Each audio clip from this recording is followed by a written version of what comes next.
That is, it is a well settled principle that while interpreting, it is a well settled principle, it is a well settled principle that while interpreting, the provisions of the Constitution, that while interpreting the provisions of the Constitution, the interpretation should not be done in such a manner, the interpretation should not be done in such a manner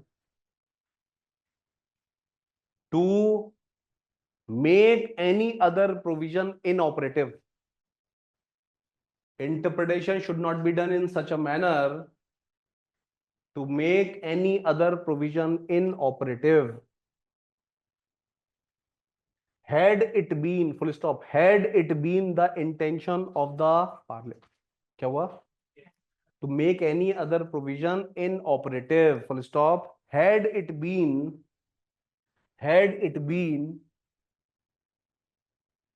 the intention of the parliament, had it been the intention of the parliament to exclude 15(4), they would have deleted it by amendment. They would have deleted it by amendment. They would have deleted it by amendment. ठीक है, तो पहली चीज हो गई कि दोनों 15(5) अल्ट्रावायलेंस नहीं, अब दोनों के दोनों एक दूसरे के विरोध में नहीं है। अब आता है कि माइनॉरिटी इंस्टीट्यूशंस जो है उनको आपने 15(5) से हटा दिया है, 15(5) के प्रभाव से हटाया हुआ है, तो क्या ये आर्टिकल 14 का वायलेशन नहीं है? तो उसके बारे में लिखो माइनॉरिटी, पैराग्राफ चेंज करें, माइनॉरिटी एजुकेशन इंस्टीट्यूशंस, देखो माइनॉरिटी इंस्टीट्यूशंस वेदर एडेड और unaided, minority institutions including whether aided or unaided,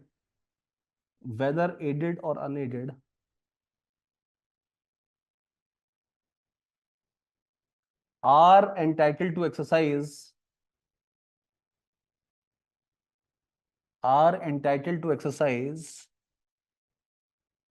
fundamental rights under 19(1)(g). Aided और अनएडेड को काट देना एक बारी, पैराग्राफ चेंज करके लिखो minority institutions are entitled to exercise fundamental rights under 19(1)(g, but in the case of 15(5),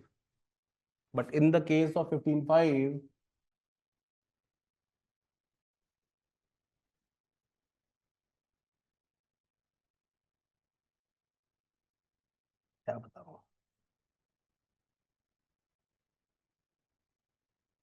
एक बार पूरे पैराग्राफ को काट दो, ये वाला जो माइनॉरिटी वाला है ना, इसको काट दो, इसको मैं फिर से रिफ्रेश कर रहा हूँ, माइनॉरिटी वाला काट दो, है ना। मैं ये बताना चाह रहा हूं कि जो माइनॉरिटी 15(5) में जो बताई गई है ना, जो माइनॉरिटी इंस्टीट्यूशंस हैं ये एडेड भी हो सकते हैं और अनएडेड भी हो सकते हैं, but still they are entitled to 19(1)(g। ये बताना चाह रहा हूं, तो लिख लो माइनॉरिटी इंस्टीट्यूशंस वेदर एडेड और unaided,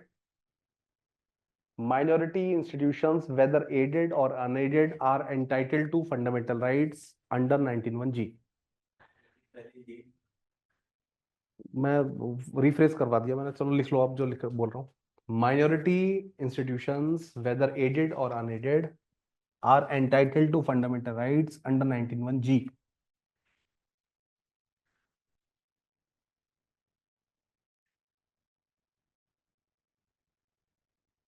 But in the case of 15(5), minority institutions, जब भी मैं माइनॉरिटी इंस्टीट्यूशंस की बात करूंगा अब से, तो उसमें एडेड और अनएडेड दोनों होगा। अगर मुझे अनएडेड को हटाना होगा तो मैं कैटेगोरिकली बोलूंगा, जब मैं TMFI की डिस्कस करूंगा तो वो बात अलग है, अभी एडेड और अनएडेड दोनों इंक्लूडेड है उसमें।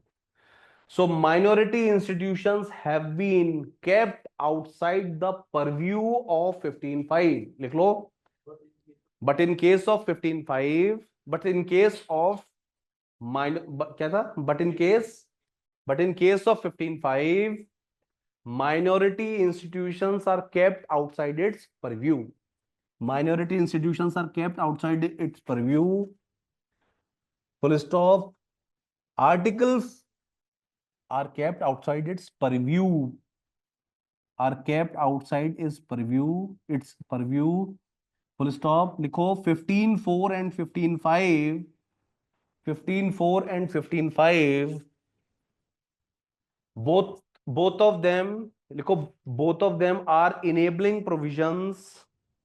15.4, 15.5. Both of them are enabling provisions. Both of them are enabling provisions. Both are mutually exclusive. Both are mutually exclusive. Work in their own field. Both are mutually exclusive. Work in their own field. Work in their own field. Full stop. As it was held in N.M. Thomas and Indra Sani. As it was held in N.M. Thomas and Indra Sani. 15.4 and 16.4 are not exception to 15.1 and 16.1. 15.4 and 16.4. 15.4 and 16.4 are not exception to 16.1 and 15.1. हाँ, ये लिखा करो ऐसे. सब चीजें मैं बता रहा हूँ, ये अपने आप ही लिखना है क्योंकि रिवाइज करा होगा तो. 15.1, 16.1 है ना. 16.4 and 15.4 are not exception to 15.1 and 16.1. Likewise 15.5, full stop. Likewise 15.5 is the enabling provision. Likewise 15.5 is an enabling provision. It carries out a constitutional mandate which is valid. It carries out a constitutional mandate which is valid. It carries out a constitutional mandate which is valid. Full stop. Exclusion of minority institution is not violative of Article 14. Exclusion of minority institution. Exclusion of minority institution is not violative of Article 14. Exclusion of minority institution is not violative of Article 14 as they are a separate class. As they are a separate class and the rights are protected. As they are a separate class and the rights are protected. And the rights are protected. ये vested right है, पता है आपको? It is a vested right. And the rights are protected under Article 30.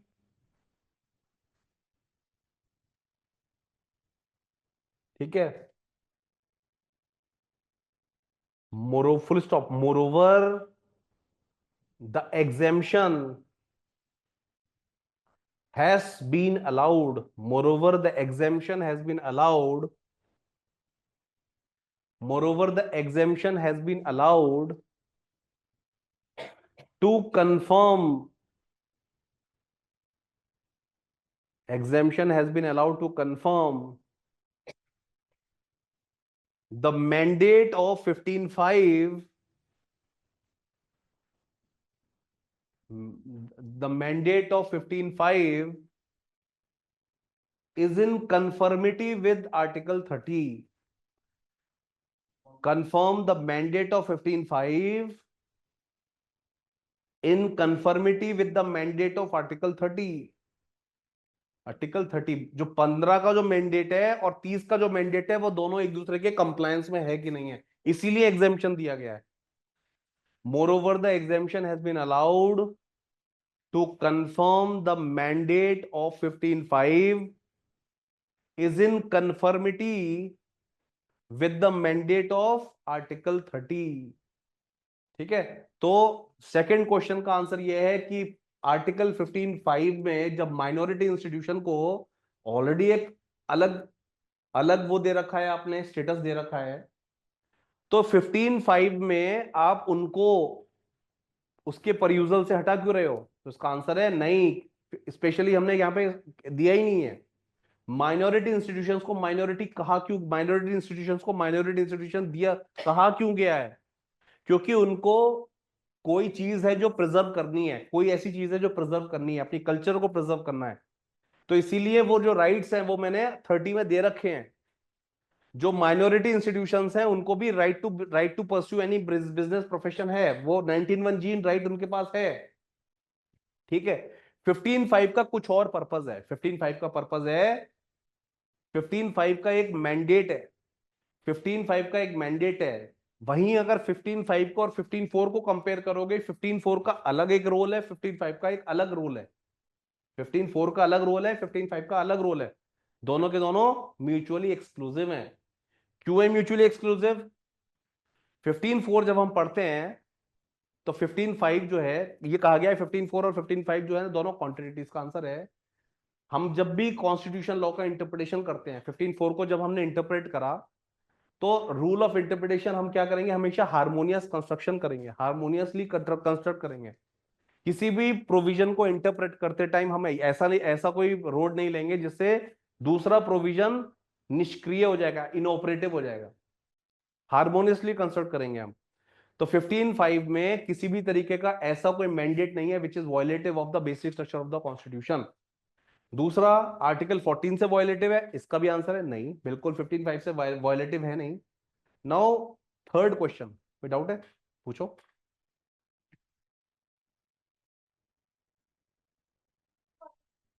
है नहीं.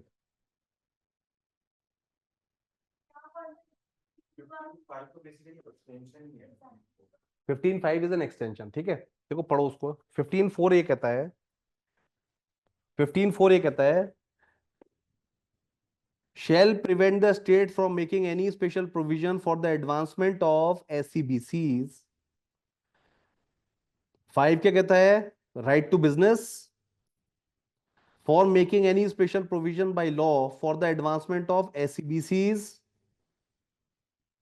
for the scheduled caste in so far as such provisions relate to their admission to the education institutions, including private education institutions, whether aided, unaided, by the state other than the minority education institution referred to article 31. ठीक है, 15.5 is an extension.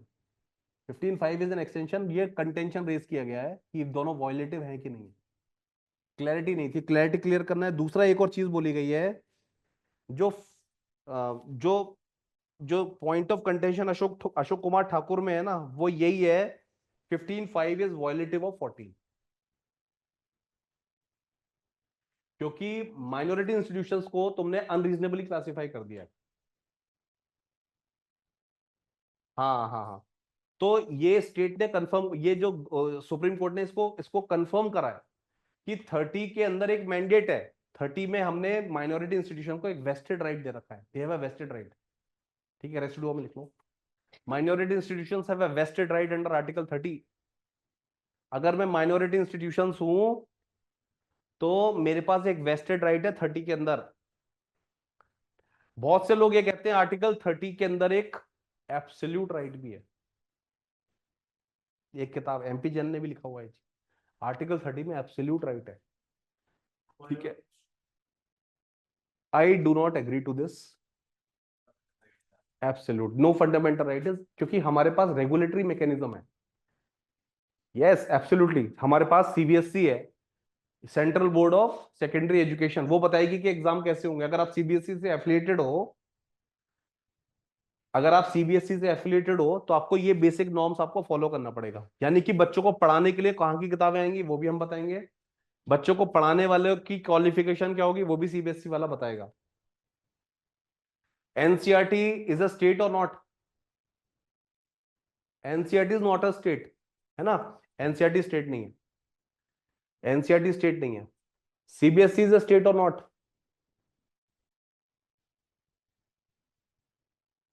क्यों?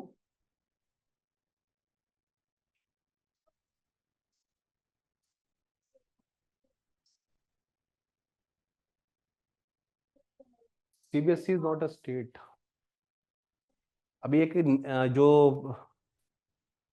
एक red जो गला था ना अभी, NEET का जो पेपर आउट हुआ था, उसमें भी सीबीएसई कराता है ना नीट? है एनटी नेशनल टेस्ट। हम्म, ठीक है। 15/5 इज एन एक्सटेंशन, यस और डाउट? इंस्टीट्यूशंस को हम 19 जी एक्सक्लूड कर रहे हैं, ये कंटेंशन 15 से आ कैसे रहा है? बिकॉज 19 का तो वो कंप्लीट 19 जी अलग चीज है। 19 जी ये है कि ऐसा समझो, एक तरफ इक्वालिटी है 14, एक तरफ 15/4 है। दैट इज किसके लिए वेलफेयर प्रोविजन बना रहा हूं? एससीबीसी के लिए, एससी और एसटी के लिए। ठीक है, कौन बना रहा है? स्टेट बना रहा है। So state will be making provision for,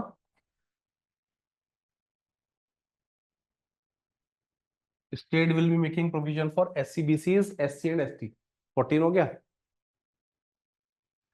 now 15 क्या कहता है? 15 का 5, 15/5 का ये कहता है कि ना तो आर्टिकल 15 में, ना तो आर्टिकल 19(1)(g) में। 19(1)(g) क्या कहता है? 19(1)(g) ये कहता है, 19(1)(g) ये कहता है कि एक कॉलेज है, प्राइवेट कॉलेज है, उसको अपनी प्रॉपर्टी मैनेज करने का अधिकार है, उसको अपनी प्रॉपर्टी को मैनेज करने का अधिकार है, एक्सेट्रा एक्सेट्रा करने का अधिकार है। नाउ स्टेट क्या कह रहा है? I will be making special provisions for the purpose of welfare of SC and SCBCs, etc., etc.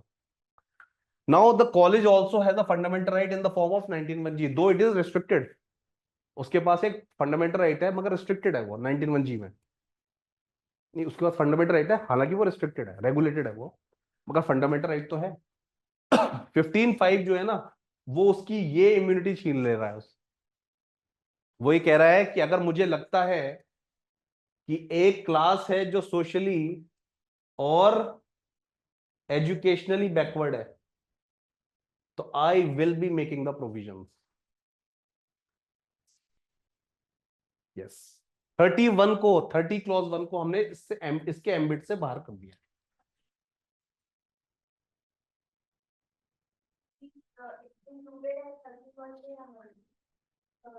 Answer ये है कि कोई माइनॉरिटी इंस्टीट्यूशन जो है ना, वो एडेड भी हो सकता है और अनएडेड भी हो सकता है।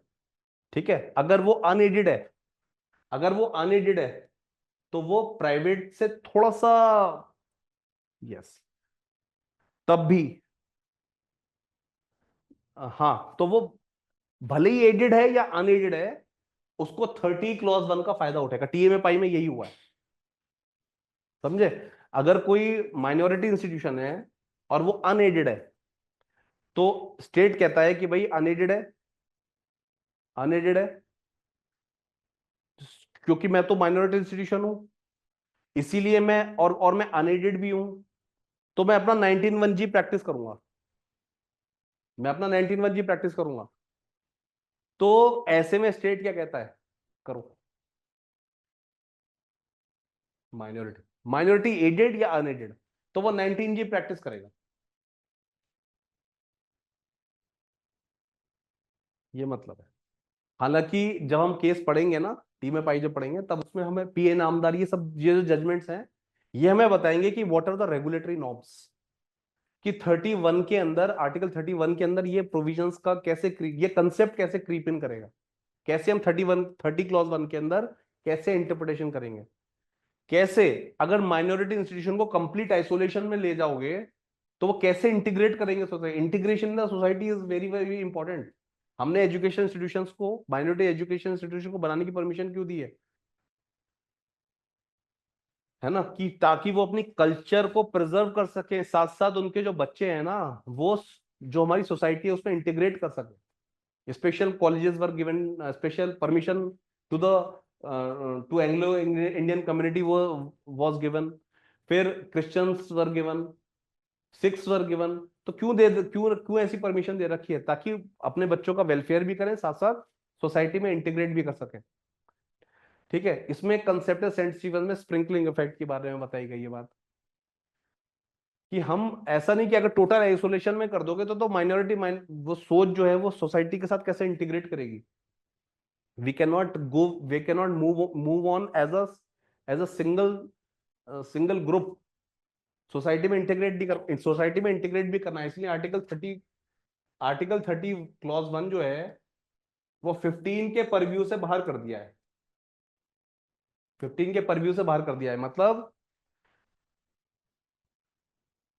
माइनॉरिटी इंस्टीट्यूशन को छोड़ के अगर कोई प्राइवेट इंस्टीट्यूशन भी कहता है मैं तो बिजनेस करूंगा, मैं तो अपने अपने रेगुलेशंस के साथ काम करूंगा, तो उसका आंसर है नहीं। सोसाइटी, दो state can make laws for the welfare of SC BCs. 15(5) में प्राइवेट इंस्टीट्यूशंस भी है। 15(5) में प्राइवेट इंस्टीट्यूशंस भी है। ठीक है, इसके ऊपर एक जजमेंट भी है, SRM versus union of India, जिसमें यूनिवर्सिटीज को स्टेट का दर्जा दिया गया है। यस, हाँ हाँ पूछो। I will take a break of 10 minutes. 50 में मिलेंगे, 2:50 पे मिलेंगे। saying that the exclusion of minority institutions is in line with the reasonable classification test under article. हाँ ठीक है, अगर ये this is one of the way of saying it.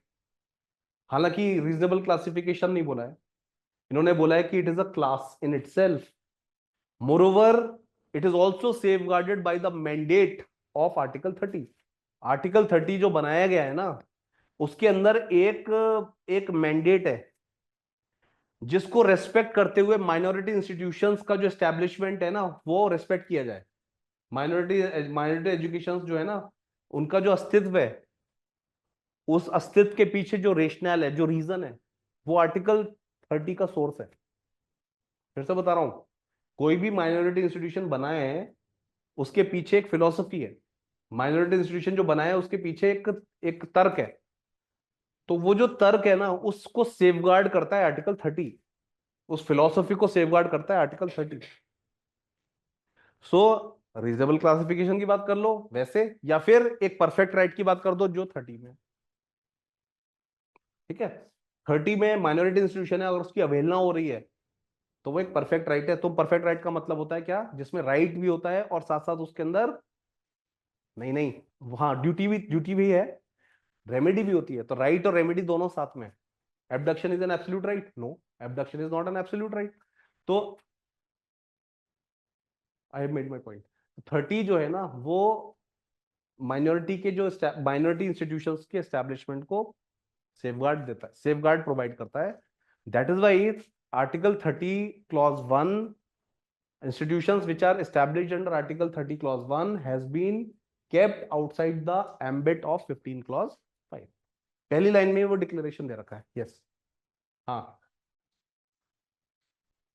Article जो 30 है वो एक सेपरेट क्लास है, तो 15+4 में उसको अगर उसको भी इंस्टीट्यूट कर दो वो रिजर्वेशन टाइप ऑफ कैटेगरी बन जाएगा, इससे उसे एक्सक्लूड किया गया है। स्पेशल क्लास को हमने दिया है क्या, अगर उसमें भी रिजर्वेशन ऐड कर दिया जाएगा कि उसमें भी एससी एसटी, तो वो माइनॉरिटीज का जो मेन 30 का जो ऑब्जेक्ट है वो डिफीट होगा। क्योंकि अगर उसमें भी एससी एसटी को अलग से रिजर्वेशन होगा तो वो तो माइनॉरिटी इंस्टीट्यूशंस का जो बनाने का मेन मकसद था वो डिफीट अच्छा होगा। तो जो सेपरेट क्लास, ठीक है, ठीक है, ठीक। मतलब यू आर सेइंग एक तरह से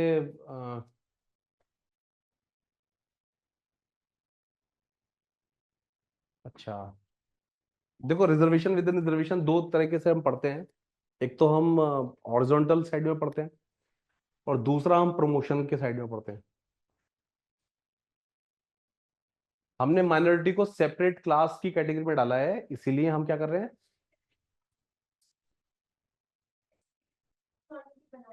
उसमें भी अगर 15 क्लास को ना रिजर्वेशन डाल देंगे एससी एसटी एससी तो उनमें भी तो फिर वो मेन माइनॉरिटी इंस्टीट्यूशंस का जो बनाने का मेन अच्छा। टॉपिक ठीक है, मैं इसको मैं जो समझाऊं वो बताता हूँ।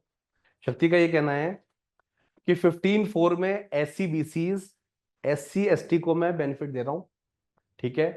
15(5) में मैं एससी बीसीज और एससी और एसटी को बेनिफिट दे रहा हूं, ठीक है।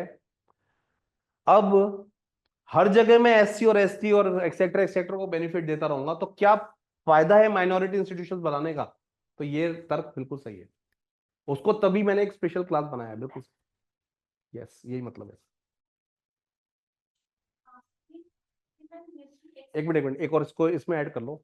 अगर 15(5) नहीं होता ना तो 15(1) से काम चल जाता, ठीक है।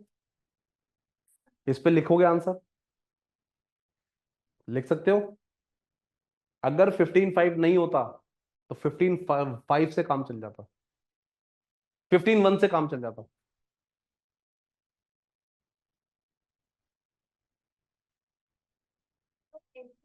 सो यस, तुम्हें उसको क्लास की तरह कैटेगरी देना पड़ेगा।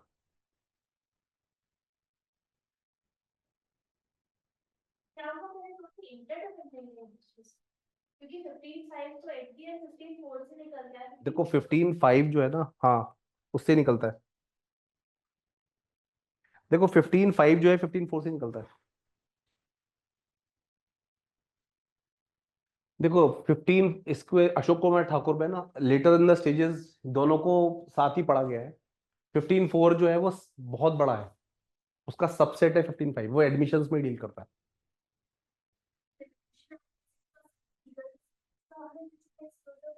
हम्म,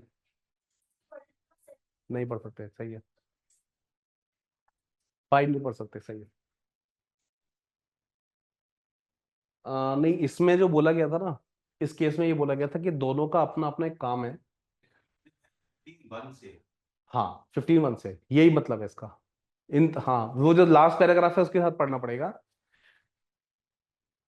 यस, इसका मैं बताता हूँ, जो जो सारी बातें बोली है ना, उसमें तुम्हें डायरेक्टली जो हिट करना है वो किस पे करना है। सबसे पहले ये बताना कि जो 15(4) is not an exception to 15(1), 16(4) is not an exception to 16(1। तो they are mutually exclusive from clause 1 clause 1, ये कहना। they are not an 16(1) को अचीव करने का जो तरीका है 16(4) है। 15(1) को अचीव करने का जो तरीका है वो 15(4) है। 15(4) और 55 को ना कोरोलरी कह सकते हो, 15(5) इज द कोरोलरी टू 15(4) कह सकते हो, ठीक है। हालांकि इसमें बोला नहीं गया था ये चीज। चलो, I am taking a break, 50 पे मिलते हैं एक बार। आरुषि, टेक अ ब्रेक, 10 बजे 3 बजे मिलते हैं, ठीक है। It's not a game, it's a rich thing.